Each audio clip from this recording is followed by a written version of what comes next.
anyone who's done psychedelics knows that the experience is rich beyond imagination, really, and but you would expect in that case, would you not, the activity of a brain to go up, but actually the opposite in both cases happens. So again, I don't know if those are relatable to the broader question. Totally. Yeah. So under at least analytic idealism, if not idealism in general, what we call life, biology, metabolism, organisms, is just what a dissociative state in the mind of nature looks like when observed from a certain perspective, from across a dissociative boundary. That's what life is. It's the appearance of a dissociated state. It's what that dissociated state looks like.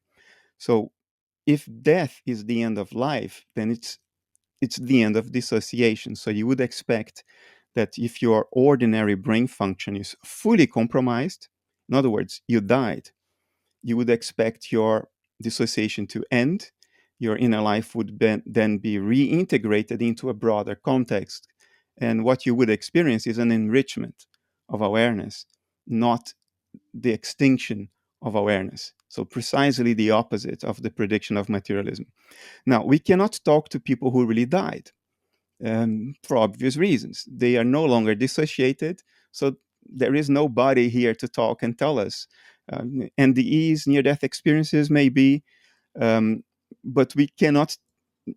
No, I cannot ask my father, who died when I was 12, what it was like. So, what can we do instead? We can look at things that approach the death state, severe compromises of brain activity, and ask ourselves, do people report an extinction of awareness or an expansion of awareness?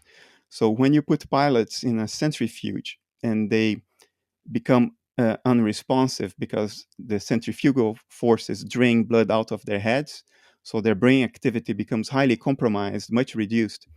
And when they come round, they report, quote, memorable dreams. That's the words used in the academic paper that related this study.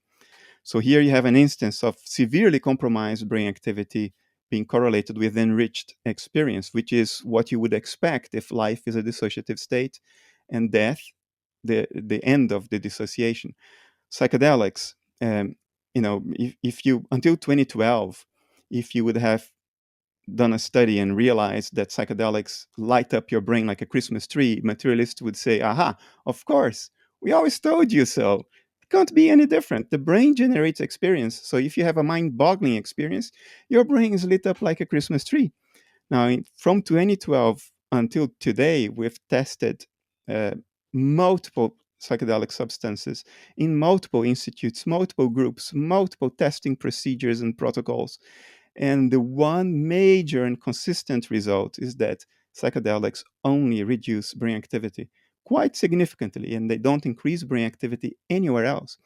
So the suggestion that I would make is that the brain activity that is being reduced by psychedelics is the brain activity that is the appearance of the dissociative process itself. It's a model for death. It's a quasi-death. You enter the death process, but you don't go all the way into it. You come back and to tell the story. And the stories people tell are mind-boggling. And it's not only G-force or G-lock, G-force-induced loss of consciousness, which is not a loss of consciousness at all. It's a loss of responsiveness. In psychedelics, there was a study in Brazil about psychography, which is some people claim that they can enter a trance state and write down all kinds of things that they are not supposed to know, but somehow they get to know them.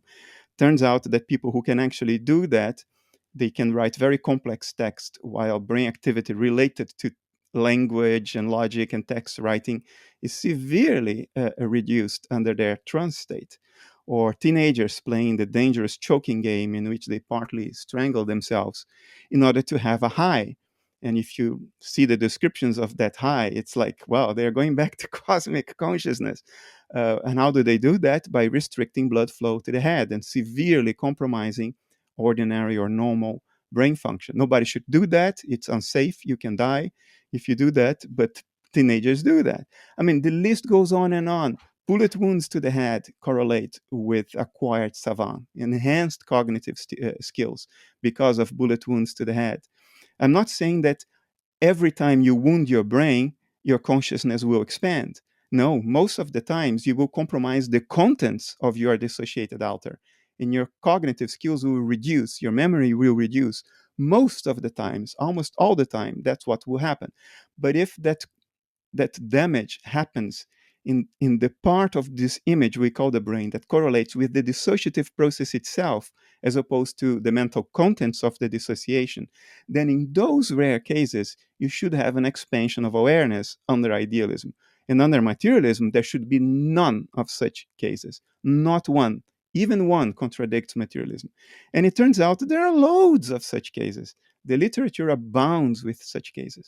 And just one last thing, Bernardo, and this is something you talk about as well a lot, Rupert, deep sleep, the awareness of absence. But Bernardo, you say when people in deep sleep, when they're hooked up to a machine and are woken up, they report that some pretty funky stuff. Yeah, people dream, we know that. But dreams have a particular signature on an EEG, brains, a tool that allows scientists to read your brain activity. So, what is new in this research is that they looked at people. They woke people up when they were not dreaming, and they knew that because the EEG reading did not have the characteristics of a dream state. So they wanted to know whether when people are asleep but not dreaming, whether they are really unconscious. Dreamless sleep, is this a lack of consciousness?